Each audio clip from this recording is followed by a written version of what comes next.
everybody, this is Gerryl, Frisco Fit City Ambassador, welcoming you to this edition of the Get Moving Minute. And this month our theme is Actions for Happiness. We're trying to bring more happiness into our lives at the beginning of this year, 2021.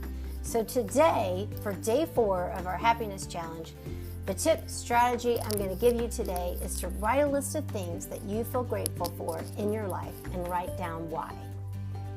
It can be a simple list, it can be a long list, whatever it is, but take the time today, take a few minutes, get out a pen and a piece of paper, do it on your phone, wherever you like to refer to things, and write out a list of things that you feel grateful for in your life right now and why that is. This is Gerryl, Frisco Fit City Ambassador, reminding you to get up, get out, get moving each and every day and make it a great day.